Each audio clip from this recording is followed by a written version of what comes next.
English toilet, এই English টয়লেটে বসে নবীর মতো ইস্তেঞ্জা করা যায় না, জানে? ওলামায়ে কেরামকে জিজ্ঞাসা করেন, নবী সাল্লাল্লাহু আলাইহি ওয়াসাল্লাম বাম পায়ে ভর দিয়ে ইস্তেঞ্জা করতেন। এখন বসেন ইংলিশের উপরে বাম পায়ে, কেমনে বসবেন? সম্ভব? ওই যে আমি বলি, মজা করে বলি, কষ্ট থেকেও বলি, একদম বৈশ্বিক পলিটিক্যাল সিস্টেম থেকে শুরু করে বাথরুমের টয়লেট পর্যন্ত সবকিছু চলছে পশ্চিমা আদর্শ। এখন সবকিছু, এভরিথিং এভরিথিং, একদম বাথরুমের কমোড পর্যন্ত। এখন তো কমোড উঠাই দিয়েছে, এখন সামনে একটা বালতি রেখে দেয় গামলার মতো, এখানেই পেশাব করতে হয়।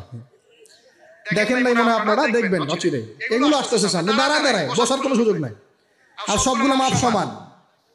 কারো হাইট যদি 6 ফুট, কারো 5 ফুট হয়, তখন কি হবে? অ্যাডজাস্ট করতে হবে ধরে ধরে, তখন নাকি? যুবকরা বুঝতে পারছে, তখন কাউকে লম্বা হতে হবে, কাউকে খাটো হতে হবে, মাপ তো সমান। আর সবার মাপ যদি সমান না হয়, এখন কি হবে? আল্লাহ পাক বোঝার তৌফিক দান করুন। এগুলো শয়তানি না বলেন? শয়তানি না বলেন? বসে ইস্তেঞ্জা করতে হয় না?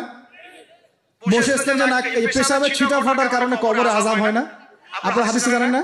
নবীজি একটা কবরের পাশ দিয়ে যাচ্ছেন, তিনি থেমে গেলেন, থেমে গিয়ে বলছেন, এই কবর দুটোতে আযাব হচ্ছে। কি হচ্ছে? কবরের আযাব। তিনি জানলেন কেমন করে? আল্লাহ পাক তাকে জানিয়েছেন, আল্লাহ পাক তাকে খবর দিয়েছেন, এই কবর দুটো কি হচ্ছে? আযাব। নবীজি বলছেন, এই কবর দুটোতে বড় কোনো পাপের কারণে আযাব হচ্ছে না। সাহাবীরা বলছেন, তাহলে কি কারণ হচ্ছে ইয়া রাসূলুল্লাহ? তিনি বলছেন, একজন পেশাব পায়খানা করে, পেশাব করে, স্পেশালি পেশাব করে এই ছিটা ফোঁটা থেকে সে সতর্ক থাকতো না। পেশাব করে, ওই যে বলেন আমাদের ছেলেরা, প্যান্ট খারাপ ভাই, নামাজে যেতে পারবো না, নামাজে ডাকলে বলে ভাই প্যান্ট নষ্ট। তোমরা ভালো করে হাদিসটা শোনো, এই ব্যক্তি বড় কোনো পাপ করে নাই, সে পেশাব করার পরে পবিত্র হতো না, মানে এর ছিটা ফোঁটা থেকে সাবধান থাকতো না, এই কারণে কবরে আযাব দেয়া হচ্ছে। বলেন নাউযুবিল্লাহ। অন্য হাদিসে নবীজি বলেন, বেশিরভাগ কবরের শাস্তি পেশাবের ছিটা ফোঁটার কারণে হয়ে থাকে। আস্তাগফিরুল্লাহ, বলেন নাউযুবিল্লাহ। এই টয়লেটগুলোর মধ্যে পেশাবের ছিটা ফোঁটা লাগে না? নাপাকি লাগে না? এগুলো শয়তানি না বলেন? আরেকটা হচ্ছে, আরেকটা কবর, সেই কবরে তিনি বলছেন, এই কবরে আযাব দেওয়া হচ্ছে, এই ব্যক্তি চগলখুরি করতো। কি করতো? চগলখুরি, মানে একজনের কথা আরেকজনকে লাগাইতো, আরেকজনের কথা আরেকজনকে লাগাইতো। এই কাজ করে না এখন সমাজের মানুষ? এই কাজ কিছু ফেসবুক আর ইউটিউবারও করো তোমরা। একজনের ভিডিও আরেকজনের পাশে লাগাই দাও, আরেকজনের আরেকজনে লাগাই দাও, এই করে উম্মার মধ্যে বিভক্তি সৃষ্টি করতেছে।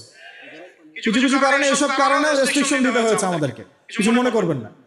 কারণ আমরা দেখেছি এর গুড সাইড যেমন আছে, ব্যাড সাইড আরো বেশি আছে। এটাকে নিয়মতান্ত্রিক ভাবে ইউজ করতে না পারলে ফিতনা বাড়তে থাকবে। আল্লাহ পাক আমাদেরকে বোঝার তৌফিক দান করুন।